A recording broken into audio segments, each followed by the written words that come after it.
Bon, ben bonsoir tout le monde. Oh, je m'entends. Marilou, est-ce que tu peux mettre ton micro sur silence?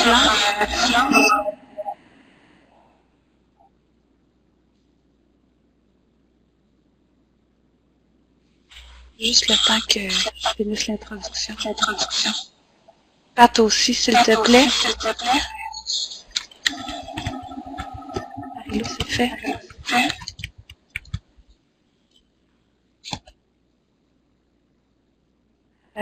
Pat, Cochon, t'as juste à cliquer encore sur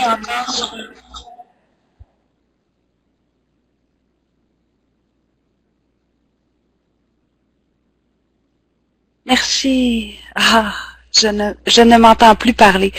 Alors bonsoir tout le monde. Je suis contente de vous voir en cette période où la saison est pas mal terminée. C'est Marie-Pierre Charret qui parle et qui ne parlera pas très longtemps parce que je veux pouvoir laisser tout le temps nécessaire à Marilou. Marilou Faneuf, qui est une ancienne patineuse. Je pense que plusieurs d'entre vous la connaissent déjà, selon ce que j'ai pu voir dans le chat. Marilou travaille en ce moment à la Batcave, qui est un laboratoire d'entraînement en musculation. Elle a un baccalauréat en kinésiologie, donc la préparation physique, c'est pas mal ce qu'elle fait dans la vie. Et en plus, ben, elle a une super bonne connaissance du patinage de vitesse. Alors, Marilou, je ne sais pas si tu veux démarrer ta webcam, puis je te laisse toute la parole.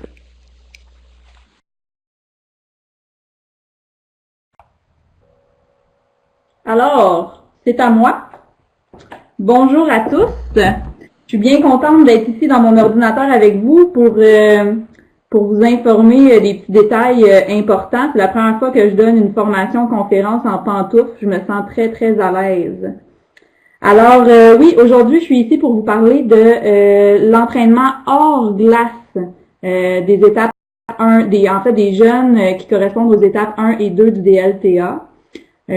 Donc non, on parlera pas, Amélie, comme tu me l'as demandé dans le chat tantôt, on parlera pas de ce qui se fait sur glace.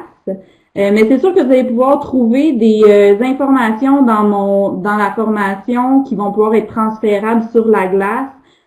Donc vous allez probablement y trouver votre compte là, même sur la glace. Alors, commençons cela. Je me présente. Je suis Marilou Faneuf. Effectivement, j'ai un baccalauréat en kinésiologie. Je suis sortie de l'université en 2006 et effectivement, je travaille maintenant à la Batcave, qui est un laboratoire sportif haute performance, spécialisé en patinage de vitesse parce que mon passé est en patinage de vitesse. Et en fait, mon petit cheminement avec le patin de vitesse, ça a été que j'ai d'abord été une multisportive jusqu'à l'âge de 10 ans. Et c'est à l'âge de 10 ans que j'ai mis des patins de vitesse pour la première fois dans mes pieds. Et je dois vous dire que j'ai eu une progression très rapide en patin parce que, écoutez, à 14 ans, je faisais les sélections nationales dans ce temps-là, ce qui était quand même pas pire pour mon temps. Et en fait, ce qui est arrivé, je suis dans la génération où est-ce que le volume d'entraînement primait et tout, et le pourquoi j'ai arrêté de patiner, c'est qu'on m'a écœurée carrément. J'étais tannée de patiner parce que ça prenait trop de temps dans ma vie et que j'ai décidé de mettre l'emphase sur mes études. Donc voilà, je me suis inscrite en kinésiologie à l'école parce que j'aimais beaucoup et j'aime encore beaucoup le sport. Et je me suis donc spécialisée à la Batcave là, en patinage de vitesse. Les étapes, on rentre dans le vif du sujet. Je veux juste revérifier avec vous les titres et les descriptions des étapes. Comme on voit écrit là dans le PowerPoint, l'étape 1, c'est les 6 à 9 ans, donc relativement jeunes. Le titre s'appelle « S'amuser en patinant » et je pense qu'il faut mettre un emphase sur le « s'amuser ». On parle de développement général des mouvements fondamentaux. Dans l'étape 2, 9 à 12 ans, donc les 3 années d'ensuite, apprendre à s'entraîner, donc c'est un apprentissage, et développer les habiletés sportives générales, encore une fois, et les habiletés fondamentales en patinage de vitesse. Alors, commençons avec l'étape 1, les 6 à 9. Les objectifs de l'entraîneur, et là, c'est sorti tout droit de votre cahier DLTA de la Fédération de patinage de vitesse, en fait de Speed Skating Canada. Les objectifs de l'entraîneur, on y va point par point. Le développement de la motricité, c'est ça le plus important à ces âges-là. Le développement de la vitesse, de la force et de la flexibilité, ça on va le voir un petit peu plus tard, ça va découler de l'entraînement à la motricité. La perception du sport, ça c'est moi qui l'ai rajouté. Simplement un petit rappel sur le côté psychologique qu'on devrait aborder avec les jeunes de 6 à 9 ans.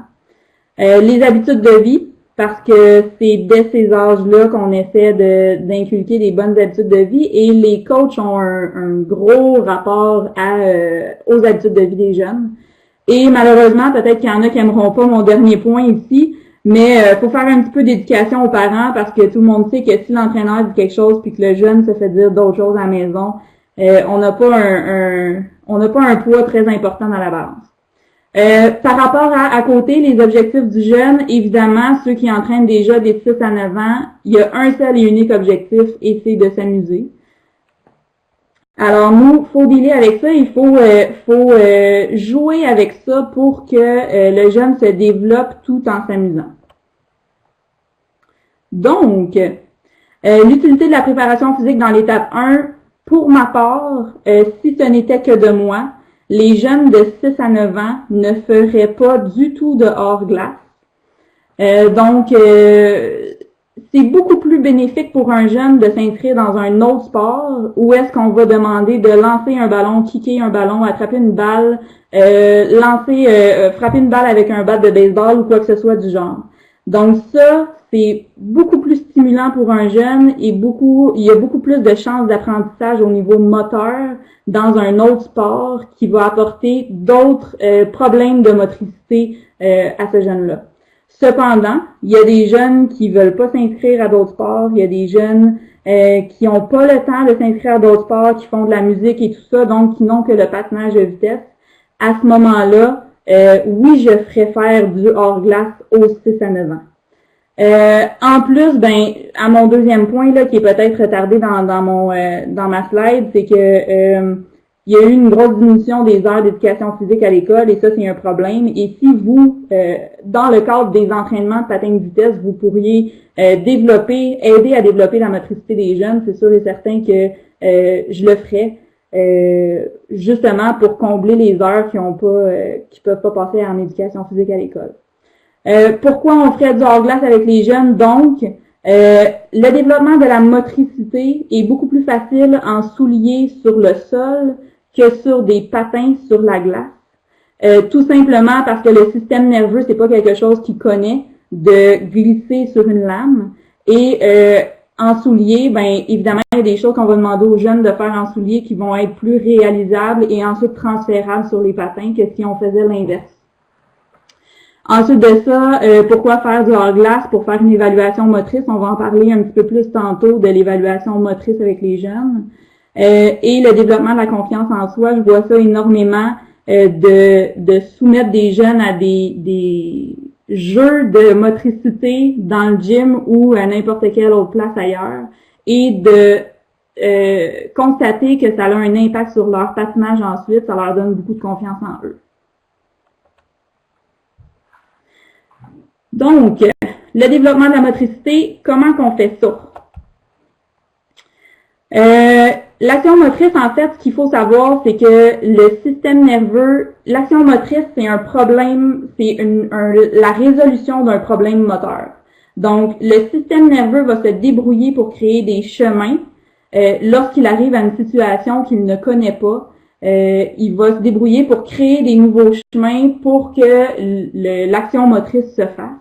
Donc, c'est comme ça qu'on va développer la motricité, c'est qu'on va présenter aux jeunes un problème moteur, quelque chose qu'il n'a peut-être pas jamais fait ou qu'il fait très rarement. Puis, on va regarder, voir qu'est-ce que son système nerveux fait avec ça. Alors, le système nerveux, une des choses qu'il faut retenir dans cette présentation-là, c'est que il s'adapte à son environnement. On peut pas dire au système nerveux fais ci comme ça de cette façon-là, ça va pas fonctionner, c'est pas quelque chose qui va être naturel. Il faut plutôt aller jouer avec l'environnement pour que le système nerveux du jeune trouve sa façon à lui de contrer ce problème environnemental-là. Comme vous devez le savoir, si vous travaillez déjà avec des jeunes sur glace, là, en patin de vitesse, c'est que la vitesse de développement est unique à chaque enfant. Donc, un petit peu comme pour la croissance, comme pour n'importe quoi, la vitesse de chacun est unique. Donc, il faut suivre cette vitesse-là. Donc, autre chose qui peut être assez utile pour ceux qui ont des jeunes, des jeunes et des moins jeunes, pour ceux qui ont des adolescents, pour ceux qui ont des presque adultes, c'est que la motricité peut être développée toute la vie.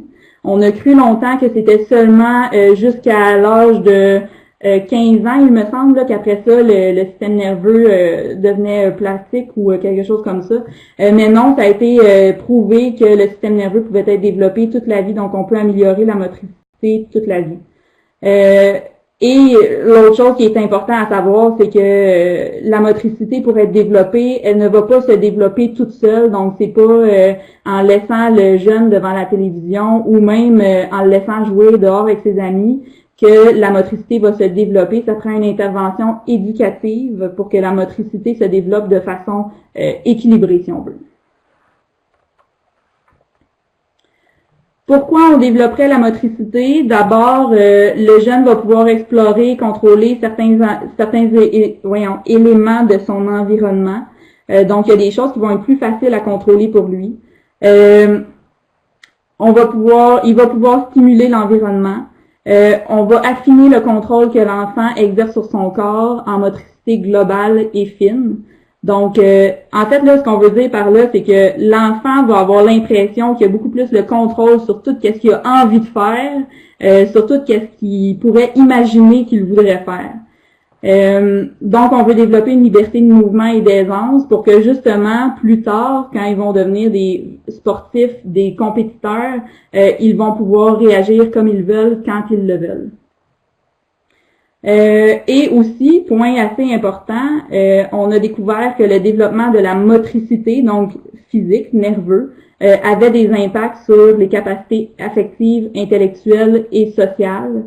Donc, en plus de développer le corps, on développe aussi l'esprit, ce qui est assez important, ce qui est assez considérable. Dans le futur, en fait, comme je parlais tantôt, il y a une grosse question de confiance en soi. Alors, le fait de savoir que le jeune est capable de faire pas mal tout ce qu'il veut, qui est capable de réagir et de contrôler ses faits et gestes, va lui donner de la confiance en soi, et ça dans plusieurs sphères de sa vie. Ça va ouvrir des possibilités sur son futur. Exemple, un jeune qui aurait aimé ça s'en aller sur la construction, mais qui n'a jamais développé sa motricité. En fait, probablement que s'il l'a jamais développé, il aura même pas envie de s'en aller en construction parce qu'il va pas se sentir apte à le faire, parce qu'il va être un petit peu comment on dit ça, là, empoté là, avec ses mouvements. Aussi, une aisance à pratiquer une grande variété d'activités sportives, et ça, à ces âges-là, entre 6 et 9 ans, on veut leur faire aimer le sport, c'est ça qui est important. Donc, qu'ils s'en aillent après ça en basketball ou qu'ils s'en aillent en hockey ou qu'ils s'en aillent en quoi que ce soit d'autre, l'important, c'est qu'on leur aura permis d'aimer une activité physique et qu'ils vont pouvoir la pratiquer tout le reste de leur vie. Donc, faciliter à rester actif toute sa vie. Je pense que c'est pas prouvé, mais au moins on leur donne une chance de continuer à rester actif. Et ça encore, c'est sous certaines conditions, parce que si on les bombarde d'exercices et de choses à faire, c'est probablement l'effet inverse qui va arriver.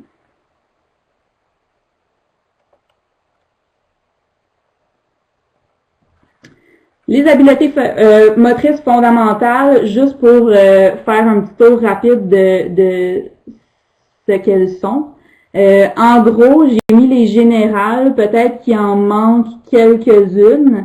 En fait, j'ai mis celles qui étaient peut-être plus importantes au patin. La proprioception, la perception de soi-même, puis des différents membres de leur tonus. Donc, c'est vraiment l'information nerveuse qui se rend au cerveau pour savoir où est le corps dans l'espace. L'équilibre, donc tout ce qui assure en permanence la stabilité de toute la posture, donc dans toutes les conditions. La coordination, évidemment, c'est d'enchaîner des mouvements de façon précise et structurée avec un maximum d'efficacité. La dissociation, donc la capacité à mobiliser juste une partie du corps, celle qui est nécessaire au mouvement. La latéralité, c'est de choisir un côté par rapport à l'autre, donc le côté préféré, exemple un bras plus par rapport que l'autre ou une jambe plus que l'autre. La kinesthésie, donc la perception consciente de la position et des mouvements des différentes parties du corps. Ça ressemble beaucoup à la proprioception, sauf que là, c'est vraiment d'être capable d'effectuer un mouvement lorsqu'il est demandé, peu importe le mouvement. L'organisation spatio-temporelle, en fait, spatiale, c'est de se situer dans l'espace. Temporelle, c'est d'être capable d'effectuer le mouvement au bon moment. Donc, voilà. Et la coordination visuo-manuelle, en fait, c'est de contrôler le bras ou la main avec les yeux. Donc, exemple, quelqu'un qui va dribbler va contrôler la main avec les yeux. Et finalement, la prise de décision qui est assez importante en patinage de vitesse. Et là, c'est de prendre la bonne décision selon, en fait, choisir le bon geste selon la situation. Comment est-ce qu'on intervient avec les jeunes de 6 à 9 ans? Premièrement, je l'ai dit tantôt, je pense sur le chat, entre 6 et 9 ans, c'est extrêmement général. Un jeune entre 6 et 9 ans qui fait des up-down ou qui fait des imitations de patins, c'est un petit peu erroné, un peu pas mal. En fait, ce qu'on veut faire avec lui, c'est rester le plus général possible pour développer un maximum de qualités et pas seulement les qualités qui sont importantes au patin. Donc, je me surprends souvent à dire qu'entre 6 et 9 ans, c'est pas des patineurs de vitesse, c'est des sportifs. On veut pas les développer de façon spécifique. Avec des jeunes, en fait, ceux qui ont des jeunes de 6 à 9 ans et qui entraînent des jeunes de 6 à 9 ans, c'est souvent par le jeu. En fait, ça peut pas être autrement que par le jeu, sinon on les perd, sinon ça marche pas. Selon les affordances, je donne la définition d'une affordance et en fait, c'est un mot qu'un de mes professeurs d'université a inventé avec un de ses collègues, puis je l'ai gardé comme mot parce que je le trouve intelligent.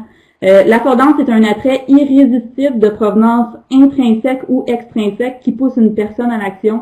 Donc, c'est quelque chose que vous aimez tellement puis qui vous fait tellement triper que vous pourriez passer des heures sur cette affaire-là. Ben, c'est ça qui va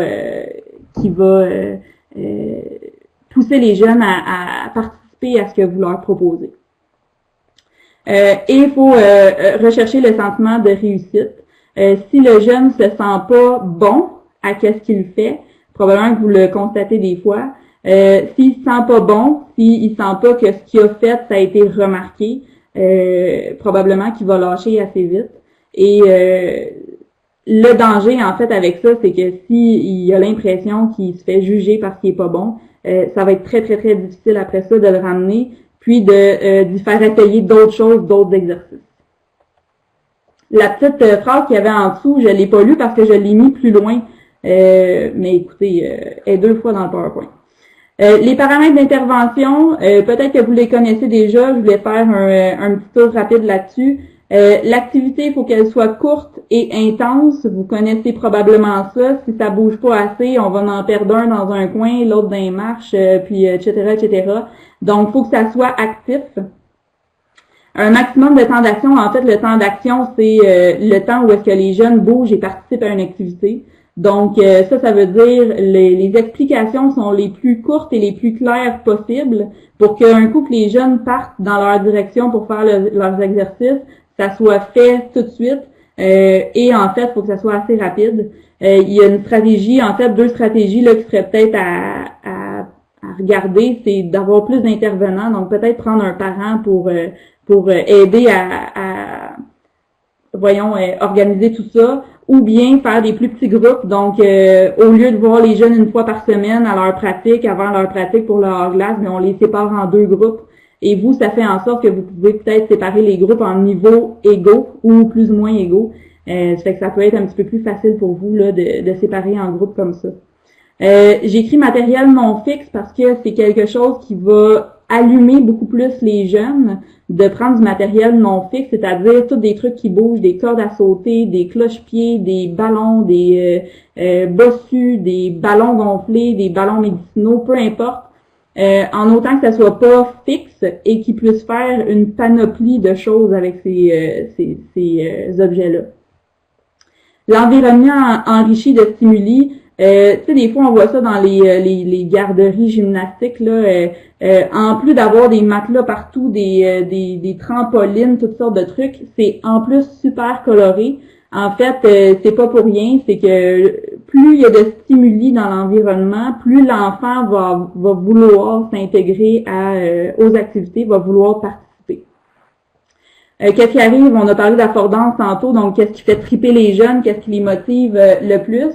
Qu'est-ce qui arrive quand ils sont en groupe? En fait, ce qui arrive en groupe, c'est que il va se former des espèces de clans naturels. Donc, quelques-uns vont aller jouer avec des trucs, quelques autres vont aller jouer avec d'autres trucs. Et là, vous, votre mission, c'est de venir rassembler tout ça, ou simplement prendre plusieurs intervenants et essayer de jouer avec ça les deux. Mais sinon, c'est vraiment de rassembler tout ça, trouver un point commun pour que chaque groupe maintienne leurs affordances dans le jeu, mais qu'on fasse un jeu tout le monde ensemble.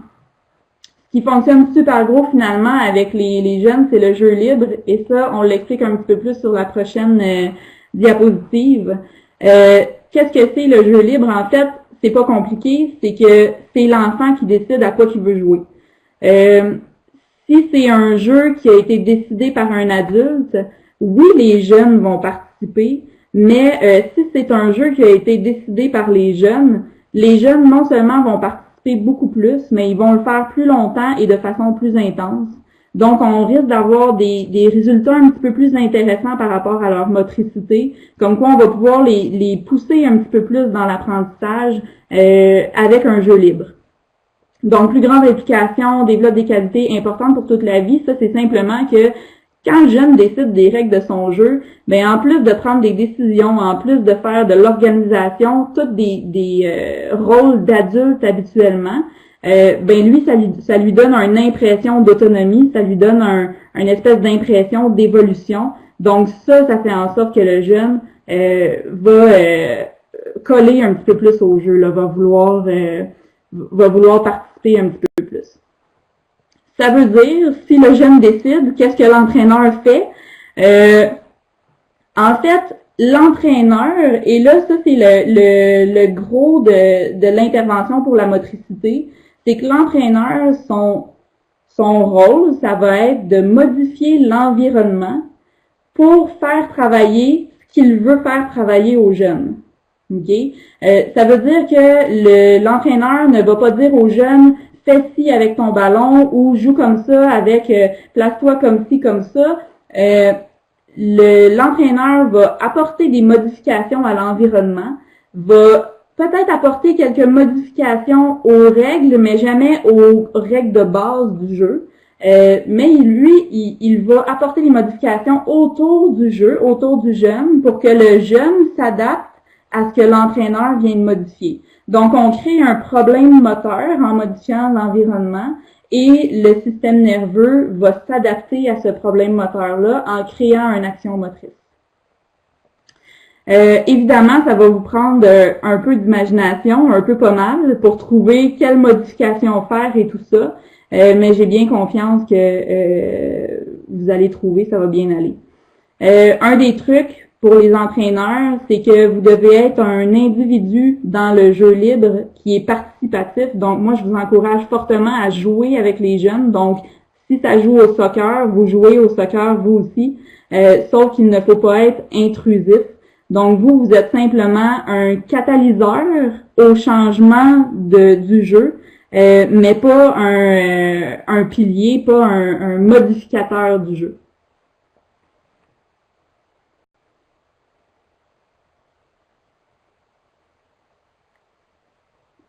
Oui, j'ai quelqu'un qui a levé la main. C'est Marie-Pierre.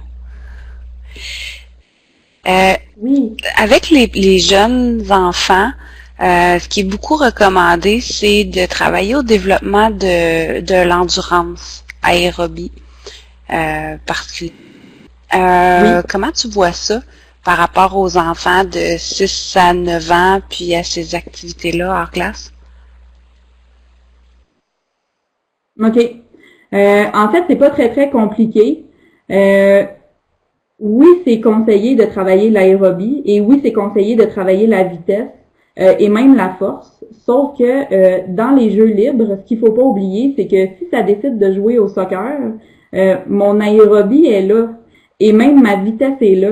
C'est-à-dire, si on joue au soccer pendant 20 minutes, on vient de travailler de l'aérobie parce que les jeunes ont bougé plus ou moins rapidement pendant 20 minutes. Encore là, on a fait des sprints dans toutes les directions sur une période de 20 minutes. Et probablement que des stop and go, parce que quand on joue au soccer, par exemple, on s'arrête d'un côté, on repart de l'autre, ça prend une certaine force pour faire ce mouvement pliométrique-là. Donc, on va aller chercher ces qualités qui sont physiques, là, à travers les jeux auxquels on va jouer en motricité, en fait. Est-ce que ça répond un petit peu à la question?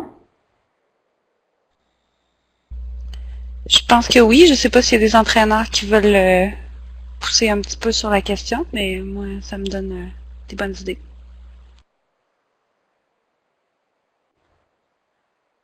Parfait.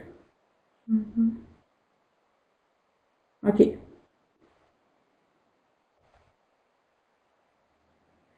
Alors, comme je disais avant la petite question, en fait, notre rôle aux entraîneurs, c'est de modifier l'environnement. Comme je disais tantôt, l'action motrice, c'est la solution à un problème moteur. Donc, modifier l'environnement, ça fait simplement stimuler l'action motrice à se déployer, à se développer. Puis, en s'adaptant à un nouvel environnement, un environnement qui le surprend peut-être, qu'il n'a jamais vu, l'enfant va développer sa motricité. Évidemment, les affordances, le sentiment de réussite joue pour beaucoup parce que c'est ça qui va faire en sorte que le jeune va déployer toutes ses capacités pour réussir à régler le problème moteur. Donc, c'est ça qui va être la motivation, la locomotive là pour s'améliorer. Et en fait, l'entraîneur, tout ce qu'il a à faire avec ça, c'est de garder un environnement sécuritaire, s'assurer que tout va bien puis que tout se déroule bien. On parle un petit peu d'évaluation aussi avec les jeunes de 6 à 9 ans. Selon moi, une évaluation aurait deux rôles pour les 6 à 9 ans. Une un petit peu plus importante, donc connaître les priorités, qui a les points forts, quel jeune a quel point fort, quel jeune a quel point faible, donc comment est-ce que je dirige cet entraînement-là, qu'est-ce que je veux travailler exactement avec ces jeunes-là. Donc on connaît les forces et faiblesses de chacun. Qu'est-ce qu'on fait avec un enfant qui est maladroit, donc qui est clairement un petit peu plus reculé que les autres par rapport à la motricité? En fait, un enfant qui est maladroit, c'est qu'il ne s'est peut-être pas développé et qu'il a peut-être peur de se faire juger s'il ne réussit pas. Donc, il faut carrément revenir en arrière avec ce jeune-là, peut-être même le prendre à part, puis le stimuler tout seul ou en très petits groupes pour qu'ils se sentent en sécurité, qu'ils ne sentent pas qu'ils seraient peut-être jugés, là. Et en même temps, c'est sûr que ça arrive pas tellement souvent avec des jeunes de 6 à 9 ans, la vitesse est pas super élevée, mais ça pourrait arriver. Ça pourrait être comme une évaluation de pré-commotion. Évidemment, l'évaluation pré-commotion, c'est simplement pour avoir un comparatif avant-après, pour savoir si la motricité a été touchée, donc si la commotion a été grave ou sévère. Et en fait, on peut aussi s'assurer là que le rétablissement se fait bien après une commotion. Des fois, j'ai des blocages, mais c'est parce que j'essaie de lire le chat en même temps, donc jugez-moi pas si je fais des bizarreries dans mon ordinateur. Donc, des exemples d'intervention, et là, vous pouvez peut-être en sortir dans le chat pour savoir si ça a bien été compris ou peu importe, là. Par exemple, on joue au soccer, donc on va essayer de prendre un sport en particulier. On joue au soccer, on a décidé de jouer au soccer avec les enfants et on veut travailler l'équilibre. Ben ça pourrait être que l'entraîneur énonce que pour les 30 prochaines secondes, il n'y a que le pied droit qui peut toucher au sol et les jeunes doivent se débrouiller avec ça. Donc, tout le monde a juste le droit d'être sur le pied droit. Alors oui, on va développer un petit peu plus l'équilibre. La latéralité, alors on veut développer un côté plus que l'autre. Alors, ce qu'on va faire, exemple, on joue encore au soccer. Il y a des gens, il y a des jeunes qui vont s'en aller tout de suite à la droite du jeu, d'autres jeunes qui vont s'en aller tout de suite à la gauche du jeu. Mais on peut tout simplement les changer de côté. Donc, ceux qui sont habitués d'être à droite vont être à gauche. Alors, on va travailler un petit peu mieux la latéralité. Donc, on va choisir le côté moins fort probablement en les changeant de côté du jeu.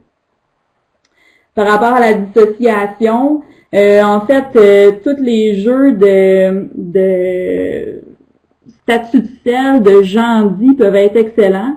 Mais si on reste au jeu du soccer, par exemple, pour la dissociation, je dirais... pour les 30 prochaines secondes, les jeunes doivent courir.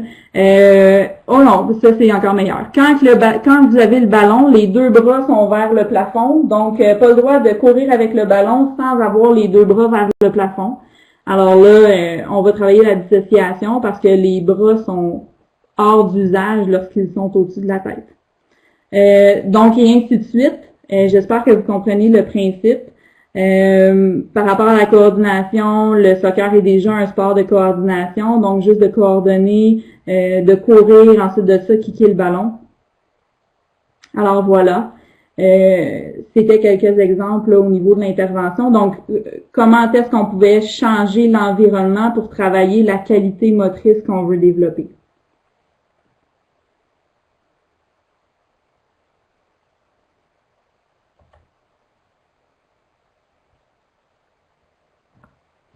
Par rapport aux autres objectifs des jeunes de 6 à 9 ans, on parlait de développement de la vitesse, de la force et de la flexibilité.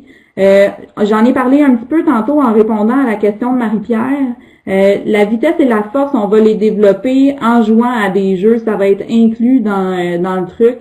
On va pas nécessairement travailler ces points-là spécifiquement, ils vont être travaillés à l'intérieur des jeux auxquels on va jouer. La flexibilité, d'après moi, on est capable de passer un petit 5 minutes avec les jeunes à étirer, juste à faire des étirements. Il y a des moyens de tourner ça en jeu. C'est sûr et certain que vous êtes capable de trouver des trucs un petit peu ludiques par rapport à la flexibilité. Le point important, c'est que, évidemment, plus ça commence jeune, plus le jeune va s'habituer à les faire et moins on a de chances de se retrouver avec des barres de métal rendues à 15 ans. Donc, oui, ça serait quelque chose à développer dès ces âges-là, mais à petite échelle, donc en faire là un tout petit peu régulièrement. Par rapport à la perception du sport, je pense que c'est important dès le jeune âge de dédramatiser le sport et la compétition. Donc, de faire voir aux jeunes que c'est pas seulement de la compétition et de la victoire, le patinage de vitesse, mais c'est aussi une place où s'amuser, où se développer et où se dépasser soi-même. Donc, c'est peut-être important de commencer à parler de ça et avec le jeune et avec le parent, parce que si la pression vient du parent, c'est pire que s'il venait du jeune des fois. Mais oui, ça, c'est un point important. Pour les habitudes de vie, j'en ai parlé un petit peu tantôt. Si on les bombarde pas d'entraînement et qu'on leur fait voir le côté amusant de l'entraînement, déjà là, on a des habitudes de vie qui sont presque acquises parce qu'on se rend compte que c'est amusant de faire du sport. Et même, on peut commencer à introduire là, de la nutrition, de demander qu'est-ce qu'ils ont déjeuné le matin et tout ça. On peut commencer à s'intéresser à ça pour voir c'est où les problématiques. Là. Et ben l'éducation du parent, en fait, moi ce que je ferais avec les parents, c'est de leur expliquer le plan de match, pour qu'ils sachent d'avance que mon objectif avec les jeunes, c'est de les développer de façon au niveau de la motricité, expliquer comment est-ce que je procède pour développer leur motricité et tous les bienfaits que ça va avoir. En fait, en leur expliquant ça, ça va être assez complet. Si après ça, eux sont pas d'accord, ben le professionnel, c'est vous, hein. Et là, c'est ma petite phrase qui était là tantôt, mais que je vous ai pas lue.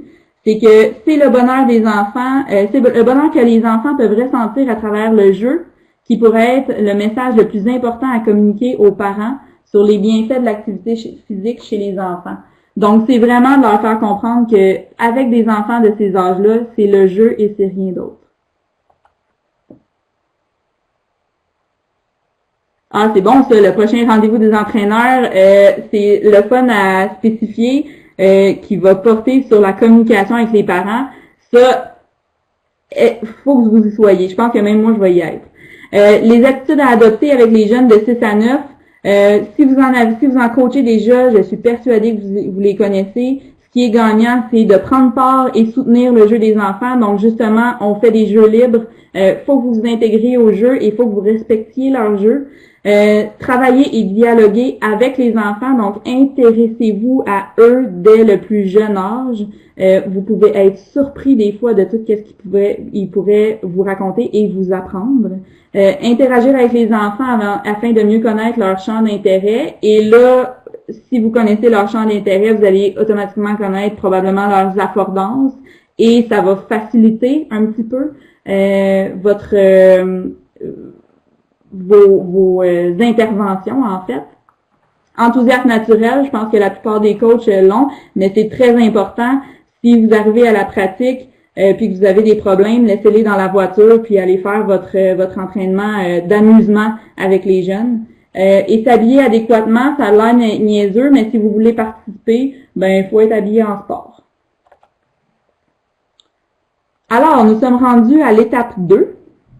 J'espère que j'ai fait le tour et que ça a été relativement clair ce que j'ai dit pour l'étape 1. Sinon, vous pouvez toujours... Marie-Pierre a la main levée. Oui, vas-y, Marie-Pierre. J'ai oublié de la baisser tantôt. Je m'excuse. Bon. Parfait. Alors, on commence avec les objectifs dans l'étape 2 et là, j'espère que je parlerai pas trop vite parce que j'ai l'impression qu'il va me manquer une minute.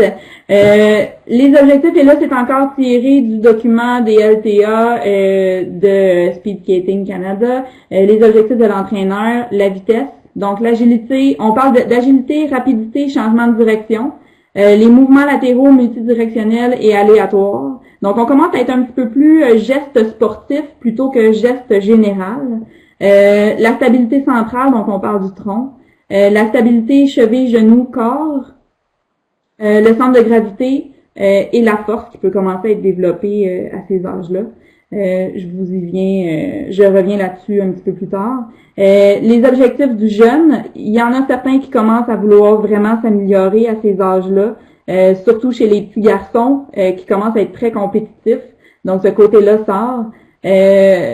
Les gens commencent à comprendre qu'il faut mettre des efforts pour avoir les résultats s'ils ont des objectifs. Ils commencent à comprendre qu'il va falloir mettre des efforts sur au patin. Mais il y a encore un fort besoin de s'amuser entre 9 et 12 ans. Ça, c'est certain. Première chose à prendre en ligne de compte avec les jeunes de 9 à 12 ans, c'est la maturation. Donc, évidemment, ces jeunes-là sont en pleine croissance. Les os, non seulement s'allongent, mais grossissent. Donc, le centre de gravité bouge super vite. Ils n'ont pas vraiment le temps de s'adapter à ça. Et c'est ça qui fait que des fois, ils ont l'air d'être des guenilles, là. Mais ça, en fait, c'est pas une problématique, là, mais c'est quelque chose avec quoi il faut travailler pour les jeunes de 9 à 12 ans. Donc, évidemment, la motricité garde une place importante dans l'entraînement et je pense que de toute façon, la motricité va garder une place importante dans l'entraînement en patin de vitesse jusqu'aux Olympiques, là. Mais il y a aussi il y a une place très, très importante pour les jeunes de 9 à 12 ans. Cependant, il faut faire attention parce que si on a une poussée de croissance, et qu'on bombarde le jeune d'activités motrices, ça se peut qu'il se sente un peu poche, puis ça, on veut pas aller chercher ça. Donc, il faut vraiment être un petit peu plus à l'affût de la croissance de ces jeunes-là. Et c'est pourquoi, là, dans les guides de DLTA, on parle de mesurer les jeunes régulièrement. C'est qu'on veut pas... en fait, on veut faire les bons entraînements et que ça soit efficace tout le temps. L'entraîneur doit faire de l'éducation aux jeunes et aux parents sur les effets de la maturation. Donc, le jeune doit être au courant que quand il grandit, c'est difficile puis c'est normal. Le parent aussi. Les objectifs d'entraînement, donc savoir que les entraînements vont changer si on a une poussée de croissance, puis on va pouvoir travailler d'autres choses quand on n'en a pas, et c'est normal. Puis en même temps, les objectifs à long terme, c'est que si le jeune se décourage, essayer de faire voir beaucoup plus le long terme que le moment présent dans lequel il est. Si on a déjà fait l'éducation avant de qu'est-ce que ça fait de grandir, ben ça va être plus facile de parler du long terme avec ces jeunes-là.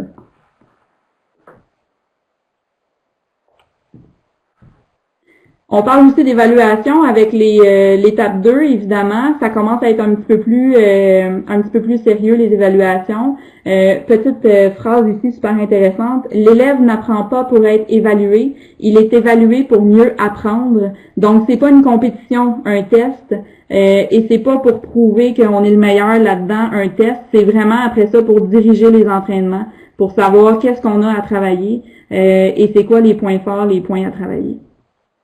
Donc, il devrait pas avoir de stress et on devrait, de ce côté-là aussi, là, autant que les 6 à 9 ans, on devrait apprendre à gérer le stress de la performance encore avec ces jeunes-là parce qu'en plus, on commence à vouloir devenir bon. Donc, c'est important de faire des exercices ou essayer de discuter ou engager un professionnel qui va aider à diminuer le stress des jeunes.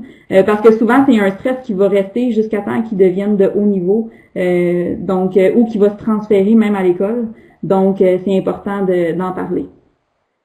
J'en ai parlé tantôt, l'importance de mesurer la grandeur des jeunes. C'est pas tant de constater qu'ils grandissent, mais de constater lorsqu'ils grandissent en un court laps de temps.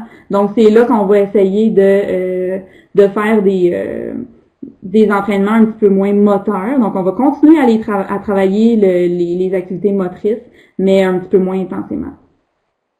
Par rapport à ce qui est du calcul de l'IMC, puis de prise de poids, il y en a qui le font. Moi, je suis complètement en désaccord avec ça. C'est pas quelque chose qui peut être...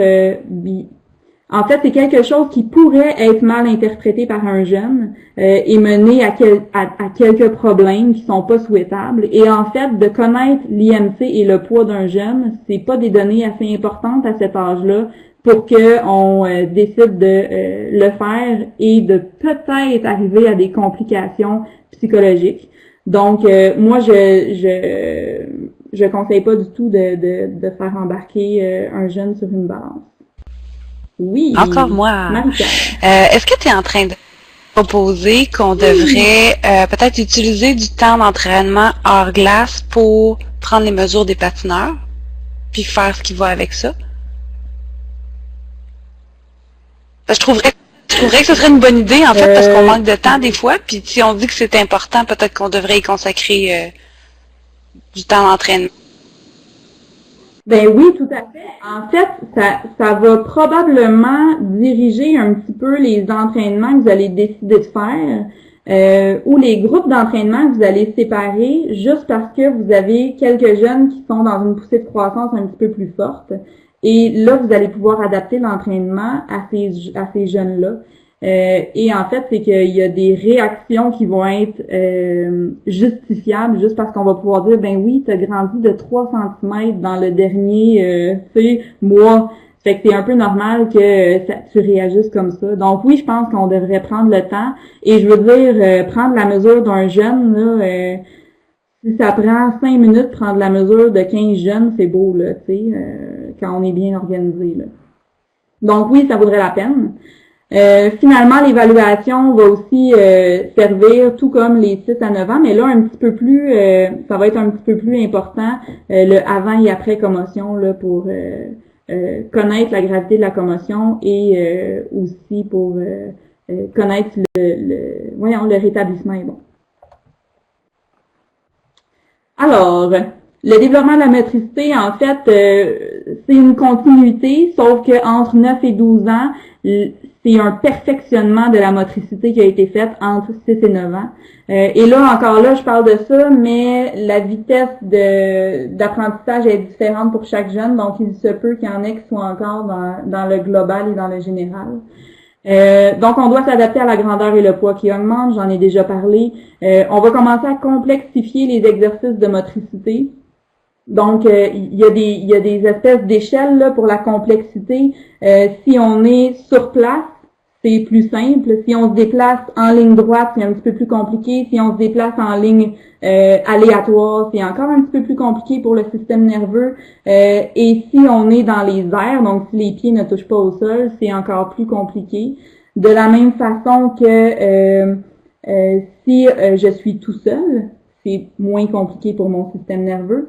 Si je suis avec un objet, donc si j'ai un ballon par exemple, c'est un petit peu plus compliqué pour mon système nerveux.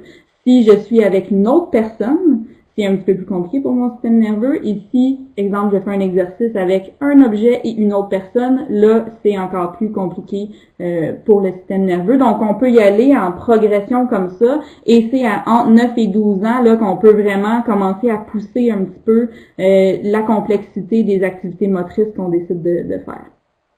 Ce qui est excellent, c'est les activités de cirque. Donc, toutes les choses où est-ce que les yeux, les réactions, l'équilibre, tous ces trucs-là sont mis ensemble. Faut pas oublier aussi qu'entre 9 et 12 ans, les jeunes veulent expérimenter des choses.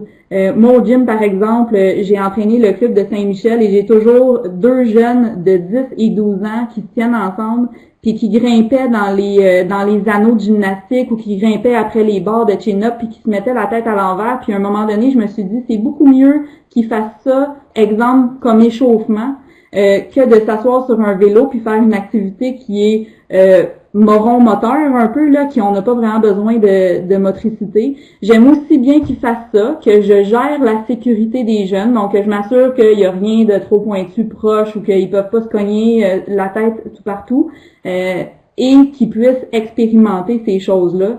Ça, c'est sûr et certain que c'est 100 fois mieux. Et encore une fois, à ces âges-là, il faut être multisportif. C'est ça qui fait en sorte que le jeune va développer d'autres qualités motrices.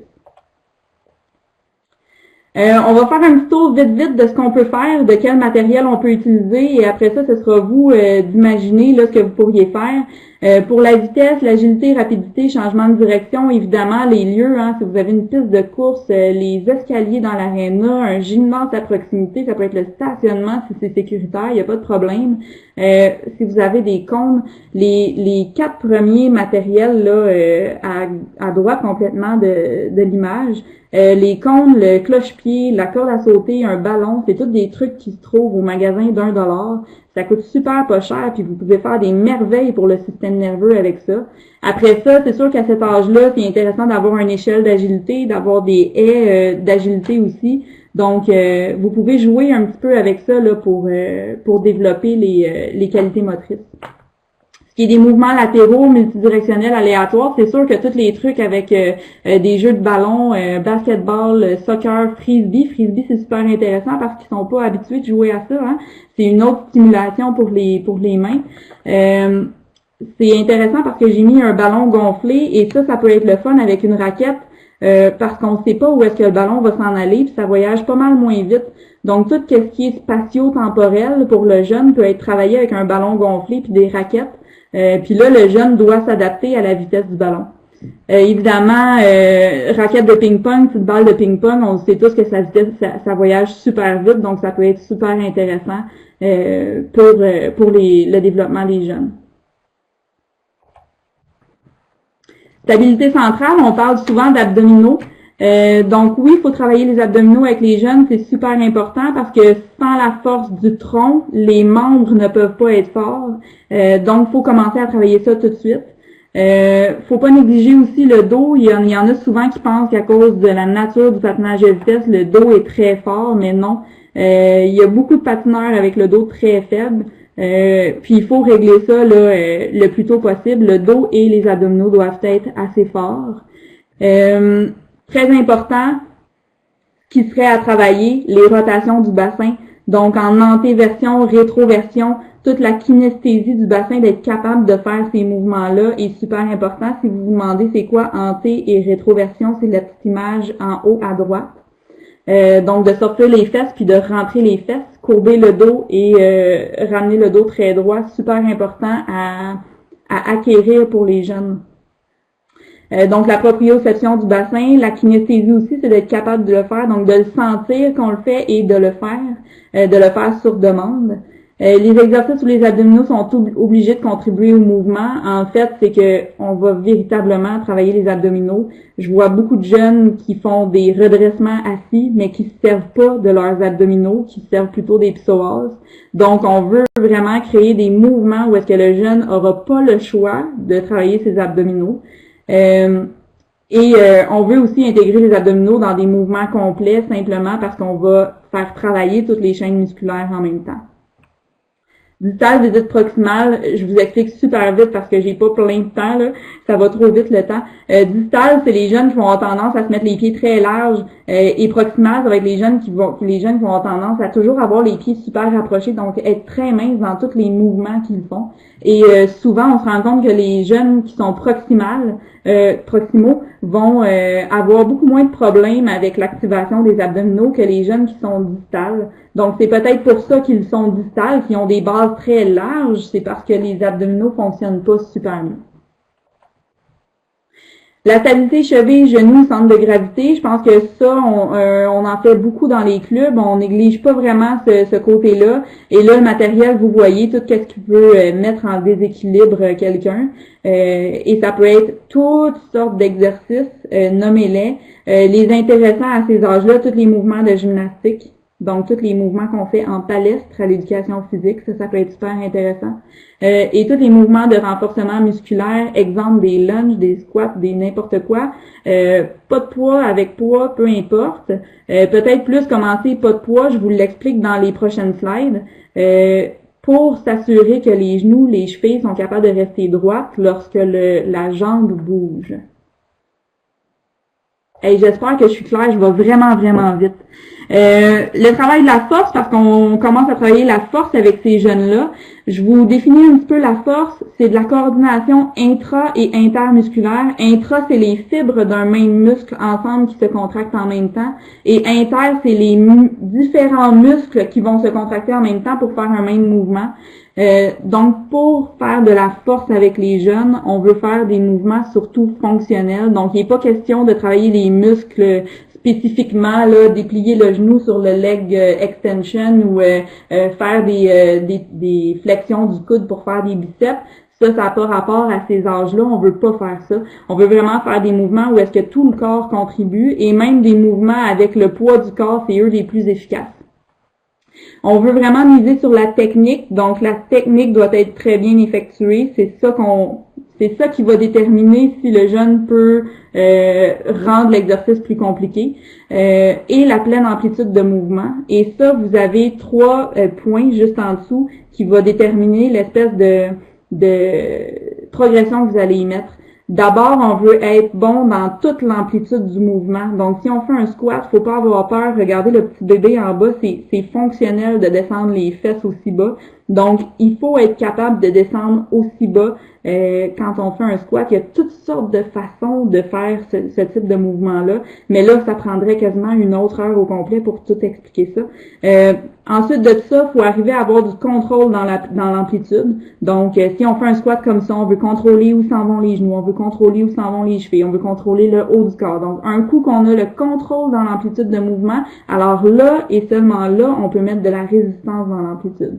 Et évidemment, dans tous les mouvements de force, la supervision est super importante. On veut que la technique soit bien faite.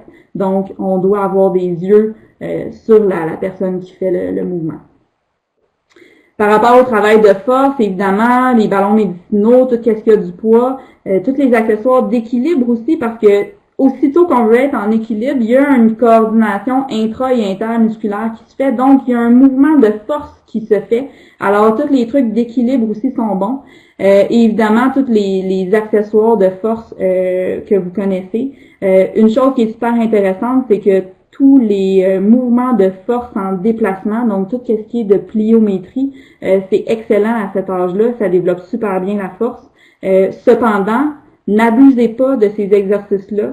C'est impossible de développer de la force en sautant pendant 20 minutes de temps, presque sans arrêt. Donc, c'est des exercices à prendre à faire très peu, pas longtemps, avec beaucoup de repos, mais à une très haute intensité. Donc, c'est ça qu'on veut faire. On veut pas en faire sur une longue durée sans arrêt, on veut en faire des petits intervalles avec beaucoup de repos. Pourquoi travailler en force? La coordination musculaire, une meilleure communication musculaire, donc les muscles travaillent mieux ensemble. Évidemment, on arrive sur la glace et les muscles ont une meilleure communication entre eux aussi. Moins de risque de blessure d'usure, donc on travaille tous les muscles qui ne travaillent peut-être pas en patin de vitesse. Maintenir le dos droit, donc la conscience kinesthésique, il y a beaucoup trop de jeunes qui ont toujours le bassin placé d'une certaine façon, qui ne sont pas capables de le placer autrement, ou le haut du dos, on voit ça énormément, avoir le haut du dos tout courbé. Ça, en fait, la musculation va aider beaucoup à réduire ça. Contrôle du bassin, j'en ai parlé tantôt. Contrôle des genoux, donc on veut pas de genoux qui rentrent à l'intérieur. On veut pas de chevilles qui tombent à l'intérieur. On veut des jeunes qui sont capables de faire tous les mouvements, en fait, dans toutes les amplitudes. L'équilibre musculaire, donc ça revient un petit peu à blessure d'usure. On veut pas travailler un muscle plus que l'autre, on veut tous les travailler également.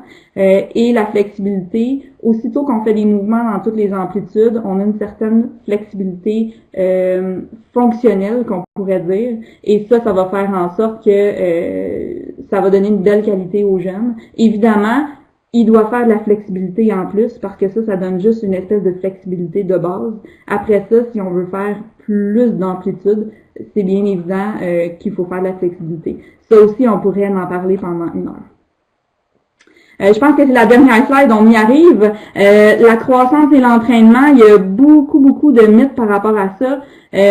3 facteurs qui pourraient nuire à la croissance. Donc, est-ce que l'entraînement nuit à la croissance? Non, sauf si il y a un surentraînement. Donc, si on abuse de l'entraînement avec le jeune, la fracture d'un os pourrait ralentir la croissance. Mais il faudrait que ça soit fait au niveau du cartilage de croissance, donc aux extrémités, là, comme on voit sur le petit os.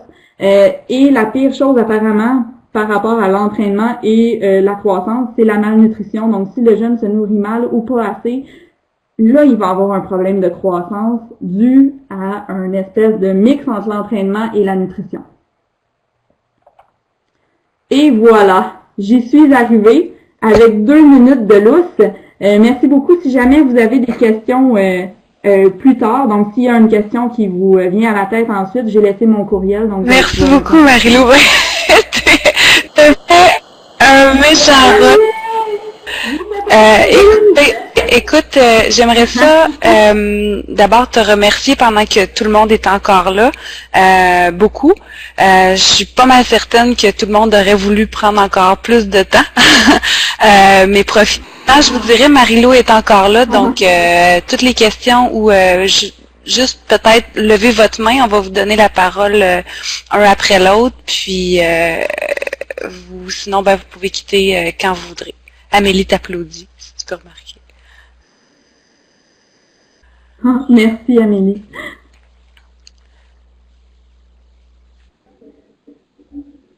Alors, est-ce qu'il y avait des questions? Est-ce qu'il y avait des questions que vous vouliez poser à voix haute? Sinon, je peux toujours répondre sur le chat, il n'y a pas de problème. Sentez-vous à l'aise.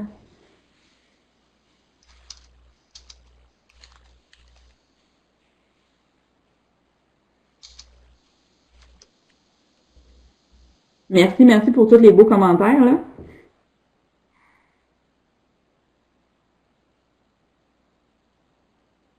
Philippe, je sais pas si tu es encore là, j'ai vu que tu avais mis ton merci, mais toi tu t'occupes de la préparation physique des entraîneurs, des patineurs qui entrent au CNGB. J'aimerais ça si tu étais capable de nous parler un petit peu des principales faiblesses que tu peux percevoir chez les jeunes à ce moment-là. On pourra peut-être faire un parallèle avec ce qui peut être développé plus tôt, puis ce qui est mieux d'attendre aussi.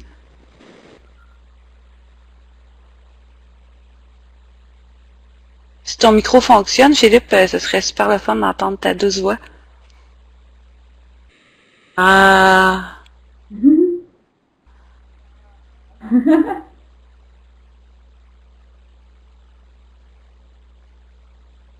tu peux essayer... Il n'y a pas de qui rit. Tu peux essayer l'assistant configuration audio, Philippe, si tu veux. Ça va prendre 45 secondes. Là, c'est dans l'onglet Réunion, tu descends, puis tu vas le trouver. Sinon, ben, tu peux répondre dans le chat. Sabrina, puis Grégor et Elisabeth... Sabrina puis Grégor, peut-être plus, on parle des faiblesses, mettons, des athlètes qui rentrent au centre national. Qu'est-ce que vous percevez sur le plan physique? Allô? Bravo! Allô? Hey, bonjour, Oui. bravo pour la présentation, c'était très intéressant. On m'entend? Merci beaucoup. Oui, ben en fait, plusieurs Oui, très bien. similitudes avec la présentation, le dos droit, l'incapacité à mettre d'avoir la zone lombaire neutre, même à 19 ans, c'est fréquent. Fait que c'est super intéressant de travailler jeune. Puis justement, on avait un entraînement avec tous les jeunes samedi passé, puis c'est un des commentaires qu'on leur faisait, puis on essaye qu'ils apprennent ce jeune parce que je dirais que c'est la chose qui revient le plus souvent. Les filles, souvent, les genoux. Oui, exactement. Oui, puis Non, non, on non. dirait que... Ah, pardon. On dirait que plus on essaie de les développer tard, moins ils ont d'indices nerveuses ou nerveux là qui leur qui leur fait faire le bon mouvement. Donc on dirait que c'est encore plus difficile de faire développer ces mouvements-là Oui, si ça n'a pas été effectivement. fait Puis quand tout ils le étaient contrôle, jeunes. même au niveau des mouvements variés, au niveau des abdominaux lombaires, même si on en abuse plus tard, comme tu dis, lorsque ça n'a pas été fait plus jeune, mais ça paraît vraiment. Tant qu'à avoir la parole, j'ai une petite question. On parlait ben t'as parlé Oui. des sports environnement modifiés, c'est super intéressant, puis de faire en sorte que les jeunes pratiquent plusieurs sports pour le développement moteur général. Puis de ton expérience avec les plus jeunes, est-ce qu'il y a certains sports qui ont l'air de faciliter un transfert ou qui facilitent l'apprentissage des habiletés de patineur plus tard? Mais en fait, à cet âge-là, l'important, c'est pas d'essayer de trouver le sport qui va être le mieux transférable en patinage de vitesse. L'idée de leur faire plusieurs sports, c'est même pas en prévision du patinage de vitesse, c'est que plus le jeune a de chemin moteur dans son système nerveux, plus il va être capable de produire qu'est-ce qu'on lui demande de produire plus tard. Donc, ça lui donne des flèches à son arc en patinage de vitesse. Donc, non, il n'y a pas un sport, c'est vraiment une multitude de stimulations qui va faire en sorte que on va créer une espèce d'arbre rempli de branches dans son système nerveux et c'est ça qui va faire en sorte qu'il va être à l'aise Fait qu'il en n'y avait pas patinage de vitesse plus tard. d'expérience plus concluante avec certains athlètes qui avaient l'air d'apprendre plus facilement à cause d'un certain sport. Non, pas du tout. Ben merci beaucoup. Ça fait plaisir. Robert parle du badminton. On dirait que je m'attendais pas à ça.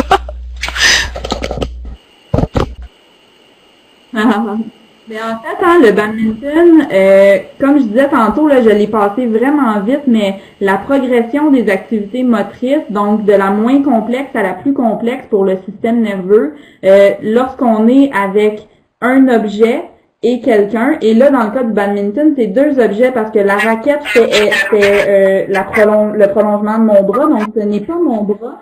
Et en plus, j'ai un moelleux, là, je sais pas comment est-ce qu'on appelle ça. Donc, on a deux objets et une personne avec qui on interagit. Donc, c'est le niveau le plus complexe pour le système nerveux. En plus, en déplacement de toutes les directions, c'est sûr et certain que ça va avoir un impact positif sur le patinage de vitesse parce que là, on vient de donner énormément de stimuli au système nerveux. Intéressant. Oui. Est-ce qu'il y avait d'autres questions? Non, mais tout le monde reste pour savoir qui va poser d'autres questions.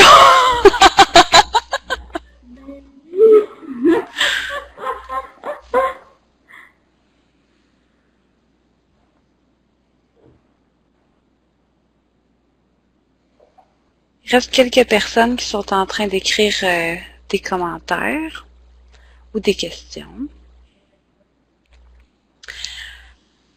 En passant, ceux qui sont intéressés par la prise de mesures, la gang du Club de Matane a commencé tout récemment à prendre des mesures sur les patineurs, puis on a fait un projet pilote avec le Club des Fines Lames de Sainte-Julie. On a pris des mesures pendant 1 an, on a développé tout plein d'outils que vous allez être capable d'utiliser clé en main. Des présentations aux parents, le PowerPoint est tout fait, des activités pour les entraîneurs, une base de données, tout est là. On va probablement faire une activité, ce sera peut-être pas une soirée des entraîneurs parce que ça va s'adresser autant aux entraîneurs qu'aux peut-être aux administrateurs de clubs aussi. Mais si jamais ça vous intéresse, là, on va vous partager tout ça. Marie-Lou a fait un bon point là-dessus, puis c'est super important cette étape-là. Ben, s'il n'y a plus de questions, on va laisser partir les gens. Marie-Lou, merci encore infiniment. Ah, tu vois, on a une question, je vais pouvoir te remercier encore tantôt. Quel test, toi, tu recommandes à cet âge-là par rapport à la courbe de croissance? Puis d'ailleurs, je serais intéressée de t'entendre parler du Cooper. C'est un test qui est quand même plus spécifique qu'un léger navette. Léger navette, ils vont le faire à l'école, fait qu'on a l'avantage qu'ils le connaissent déjà. Mais en même temps, c'est dur sur les ménisques. Puis le Cooper, ben, il est peut-être un peu dur pour les jeunes, parce que c'est très intense. Fait que, ouais, j'aime bien la question d'Amélie, savoir quel test tu peux recommander de faire. OK. Par rapport au test, ben là, on parle de 6 à 9 ou 9 à 12. 6 à 9, moi, je ferais pas vraiment de test d'aérobie ou de vitesse ou quoi que ce soit du genre. Et même 9 à 12, peut-être plus vers 11-12, là. Pour ce qui est du choix du test, je suis pas sûre que le test comme tel soit important. Je pense que l'important, c'est de conserver toujours le même. Corrigez-moi si je me trompe, le léger navette, c'est les bip-bip, donc on part à chaque temps de seconde et on essaie de faire le maximum de paliers. Cooper, c'est sur une distance et on essaie de faire le meilleur temps, ou c'est sur un temps et on essaie de faire la meilleure distance, là. Bon, peu importe, ça revient un petit peu au même. Peu importe si on disait Cooper est plus difficile, le test léger navette est peut-être difficile pour les ménisques, on a des jeunes de 6 à 12 ans entre les mains. Si Cooper est trop difficile pour eux, inquiétez-vous pas pour eux, ils vont arrêter de courir ou bien ils vont ralentir. Et par rapport à leur ménisque, pour le test léger navette, les stop and go, sauf si on leur en fait faire pendant 24 heures de temps non-stop, ça n'a pas un gros impact sur leur ménisque. On risque d'avoir un résultat fiable avec ces tests-là, et je pense que les deux sont aussi valables, surtout à ces âges-là. Après ça, les tests qu'il faudrait faire, qui sont les plus importants, ce seraient des tests moteurs. Et là, on pourrait s'embarquer pour une autre heure encore. C'est important de tester toutes les fonctions fondamentales du corps. Donc, toutes les synergies en parallèle. Donc, si mon bras droit est capable de fonctionner avec mon bras gauche, avec mon bras droit avec mon bras, ma jambe droite, voyons, il commence à être tard, je déparle, et vice-versa. Mes synergies croisées, donc si je suis capable de faire travailler mon bras droit avec ma jambe gauche et vice-versa. L'autre chose, mon reculon. Est-ce que je suis capable d'avoir de la coordination à reculons? Est-ce que je suis capable de gambader, par exemple, à reculons? Est-ce que je suis capable de sauter à reculons? Donc, ça va tout être des petits tests moteurs qui vont nous donner des informations à savoir où en est réellement le développement moteur de l'enfant. Merci. Si je peux me permettre un petit commentaire en fait là-dessus, parce qu'il y a des super beaux tests qui ont été développés par le sport scolaire qui s'appelle j'ai mis dans le chat là, puis par l'université de Chicoutimi. Megid Gym, ça a été créé par le regroupement du sport étudiant. C'est des tests super simples à implanter. Mon attention, si on veut, avec ces tests-là, c'est que c'est vraiment plate. Fait que si je peux, je pense que c'est super important de faire ce genre de test-là, puis puis de vérifier, puis de mesurer. Mais si j'étais à votre place, moi, de voir des petits sourires dans le visage de mes patineurs en même temps qu'ils le font, ça me ferait vraiment plaisir. Fait que, prenez les tâches qui sont dans ces tests-là, puis faites-en des parcours. Fait que, faites faire une tâche après l'autre, puis chronométrez-les, permettez-leur de se pratiquer, ça va devenir des défis stimulants où ils vont essayer de faire l'ensemble du parcours le plus vite possible, en faisant le moins d'erreurs possible, par exemple, genre de test qu'on va voir éventuellement dans les CQD, mais c'est vraiment une belle façon de tester le savoir-faire physique, qui est moins plate que de tester un paquet d'habiletés isolées où on se retrouve avec plein de jeunes qui font la file pour attendre 3 minutes de faire un petit test qui dure 2 secondes d'écart.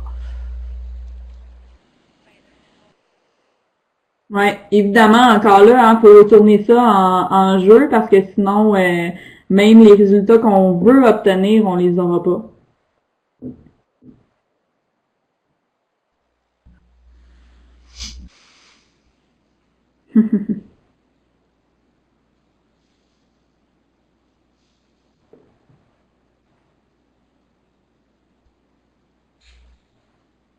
On attend la question d'Amélie.